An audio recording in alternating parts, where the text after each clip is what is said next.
बिस्मिल्लाहिर्रहमानिर्रहीम। कैसे हैं आप सब? उम्मीद करती हूँ खैरियत से होंगे और बच्चों को अच्छे तरीके से प्रैक्टिस करवा रहे होंगे। कल वाली वीडियो में मैंने सारा इंग्लिश का जो था वो एक ही उसमें लेक्चर में कर दिया है, उसको वाइंड अप किया है कि मज़ीद आपके लिए मुश्किल ना हो। डेली जो है आपको एक वीडियो देखनी पड़ती है। अब आपको जो है समझ तो आ गई होगी कि किस तरीके से बच्चे को एक एक वर्ड के डॉट लगा के देने हैं और किस किस तरीके से बच्चे को करवाना है। कल हमने इंग्लिश का किया था, आज हम उर्दू का कर लेते हैं। उर्दू का हम पहुँचे थे, हमने 3 वर्ड किए थे, अलिफ बे पे। आपने बच्चे को ऐसे करवाना है कि डेली जैसे हम एक ही डेट में एक एक वर्ड करते थे, एक इंग्लिश का कर लेते थे, एक उर्दू का कर लेते थे, एक मैथ का कर लेते थे, ताकि बच्चे को जो है इन तीनों का कॉन्सेप्ट रहे कि मैथ क्या चीज़ है, इंग्लिश क्या चीज़ है और उर्दू क्या चीज़ है। आज हम डेट डाल लेते हैं, जैसे आज है 12/06/2020। उससे अगला हमारा आएगा ते। आपने इस तरीके से उसको तेल लिख के देनी है। वैसे ही आप उसको बच्चे को स्टार लगा के देंगे, एक एक लाइन छोड़ के, जैसे पीछे लगा के देते रहे हैं। और नीचे आप डॉट लगा के देंगे बच्चे को और बच्चे को कहेंगे कि बेटा इन डॉट्स को मिलाओ। आपने बच्चे को बड़े तरीके से जो है वो काम करवाना है। बच्चों से काम लेना बड़ा मुश्किल होता है, ये उनके मूड पे डिपेंड करता है। कभी उनका मूड होता है, कभी उनका मूड नहीं होता। जब उनका मूड होगा तो मूड के मुताबिक आप बच्चे को काम करवाएंगे। अगर आपका बच्चा उर्दू लिखने से तंग हो रहा है तो आप उसे कहेंगे बेटा तुम अगर मैथ करना चाहते हो, तुम्हारा मैथ के लिए दिल कर रहा है या इंग्लिश के लिए दिल कर रहा है, तो मैं तुम्हें इंग्लिश या मैथ का करवा लेती हूँ। तो आपका बच्चा जिस चीज़ को पसंद कर रहा है, जिस चीज़ की तरफ उसका इंटरेस्ट हो रहा है, तो आप उर्दू को छोड़ दें। उर्दू पे अगर वो तंग हो रहा है तो आप इंग्लिश का उसको करवा दें। इंग्लिश से वो तंग हो रहा है, उसको मैथ का करवा दें। मैथ से वो तंग हो रहा है, आप उसको उर्दू का करवा लें। जिस चीज़ में वो अपना इंटरेस्ट जाहिर कर रहा है, आप उसी चीज़ का उसको करवा दें। तो इस तरीके से वो ज़्यादा बेहतर काम कर सकेगा। इसके बाद इसी तरीके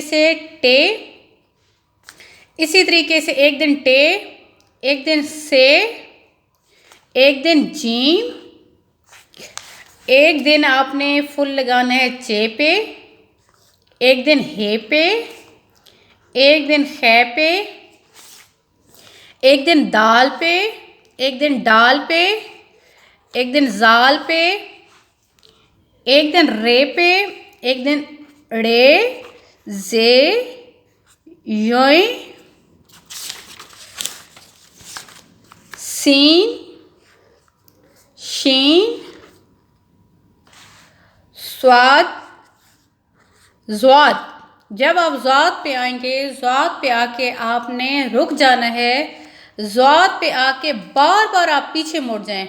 बच्चे को बार बार पिछली प्रैक्टिस करवाएं। अलिफ से शुरू करें फिर, और अलिफ से शुरू करने के बाद बार बार उसको वही पिछला करवाएं। बे की प्रैक्टिस करवाएं, पे की प्रैक्टिस करवाएं, ते की प्रैक्टिस करवाएं, टे की, से की, जीम की, चे की, हे की, खे की, दाल की, डाल की, जाल, रे, अड़े, जे, योए, सीन, शीन, स्वाद, बार बार इनकी प्रैक्टिस करवाएं। अगर आपको ये महसूस हो रहा है कि आपका बच्चा इनको अच्छे तरीके से कर गया है, अब इसको बिल्कुल सही मिलाना आ गया है, मतलब सही वो डॉट पे जो है वो पेंसिल फेर लेता है, पेन फेर लेता है, तब मैं यही मशवरा दूंगी, तब आप आगे जाएं। और बिल्कुल ये नहीं करना कि आपने बार बार जो है ना, ये नहीं कि एक ही दिन जैसे मैंने लिखा है ये सारा कुछ आप उसको एक ही दिन करवा दें। एक दिन नहीं करवाना, कभी भी ये चीज़ गलत है। ये नर्सरी के बच्चे के लिए, छोटे बच्चे के लिए ये चीज़ गलत है। आप उसको डेली का एक एक वर्ड, जैसे हम पीछे करवाते रहे, बे किए, पे किया, आप डेली का उसको एक एक वर्ड देंगे। ये मैंने इस वजह से सारा एक ही उसमें कर दिया है ताकि मज़ीद जो है मैं अगले लेवल के बच्चों के लिए वीडियोस अपलोड करूं। साज़वात के बाद आप चले जाएंगे तोइम पे, जोइम पे, एन पे, गैन, फे, काफ। काफ के बाद आप चले जाएंगे क्याफ पे, क्याफ के बाद गाफ पे, लाम, मीम, नून, वाव, हे, हमजा, छोटी या, बड़ी ये। आपने बड़ी ये तक जब आपने उसको ज़ात तक प्रैक्टिस करवा लेनी है, फिर आपने तोएं पे आना है। तोएं से लेके आपने बड़ी ये तक उसको बार बार प्रैक्टिस। एक दफ़ा जब आप एक एक वर्ड करवा लेंगे तो ऐसे ये तक, फिर आपने उसको पीछे मुड़ जाना है, फिर आपने उसको बार बार जो है इन्हीं की प्रैक्टिस करवानी है। और जब बार बार आप यहाँ तक प्रैक्टिस करवा लोगे, फिर आपने कोशिश करनी है, फिर आप अलिफ पे चले जाएं। अलिफ से लेके बड़ी ये तक आप जितना उसको प्रैक्टिस करवा सकते हैं आप उसको प्रैक्टिस करवाएं। जितना आपका बच्चा ज़्यादा प्रैक्टिस करेगा, इतना आपके बच्चे की राइटिंग अच्छी होगी और इतना जो है वो आपका बच्चा अच्छे तरीके से जो है वो आगे, मतलब उसकी बेस अच्छी हो जाएगी तो आगे वो स्कूल में अच्छा चल जाएगा। इसके अलावा जब तक आपके बच्चे को डॉट मतलब वो सही मिलाने नहीं आ रहे, वो लफ्ज़ सही लिखना नहीं सीख रहा, तो आप उसको आगे भगाने की ना करें कि बस मैं उसको आगे भगाऊं, आगे लेके जाऊं। ये बेसिक चीज़ है। जब तक ये बेसिक चीज़ सही तरीके से उसको लिखनी नहीं आएगी, जब तक बेसिक चीज़ों पे वो सही तरीके से उसको पेंसिल नहीं फेरनी आएगी, बराए मेहरबानी आप कभी भी आगे ना जाएं। ये चीज़ जब बच्चे को अच्छे तरीके से आ जाएगी तो फिर आप वर्डिंग जैसे वर्ड बनाते हैं अभी ते खुद बनाना है, तब आप इस चीज़ पे आएँ।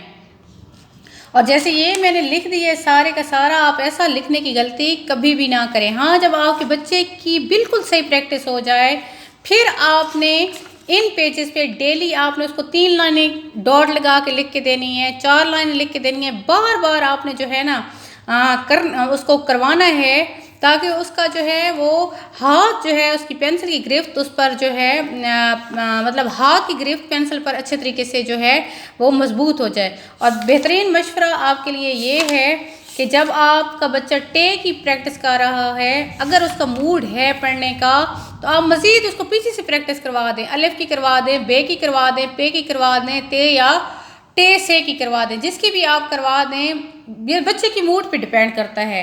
अगर आपका बच्चा जो है उसका मूड बन रहा है इस तरह, तो आप उस टाइम को बिल्कुल भी वेस्ट ना होने दें और जितना आप उसको टाइम दे सकती हैं दें। मैंने अपनी पहली वीडियोस में कहा था कि आपके बच्चे का आपसे ज़्यादा सिंसियर कोई भी नहीं है, कोई भी उसके साथ सिंसियर नहीं है। जस्ट वाहिद आप हैं जो उसके साथ, पेरेंट्स हैं जो उसके साथ सिंसियर हैं। तो जितनी पेरेंट्स बच्चे पे तवज्जो देंगे, इतना आपका बच्चा कामयाब होगा। आजकल बहुत बिजी लाइफ है, पेरेंट्स के पास बिल्कुल वक्त नहीं है। पेरेंट्स जो हैं वो डिपेंड करते हैं, एकेडमीज़ पे डिपेंड करते हैं या ट्यूशन सेंटर पे डिपेंड करते हैं। तो बेहतर ये है कि आप अपने बच्चे को अपने घर पर वक्त दें। इसके अलावा आपने अगर मेरा चैनल अभी तक सब्सक्राइब नहीं किया तो काइंडली मेरे चैनल को सब्सक्राइब कर दें और साथ लगे बेल के निशान को ज़रूर प्रेस कर दें ताकि आपको मेरी आने वाली हर न्यू वीडियो की नोटिफिकेशन मिलती रहे। अपनी दुआओं में याद रखिएगा। अल्लाह हाफिज़।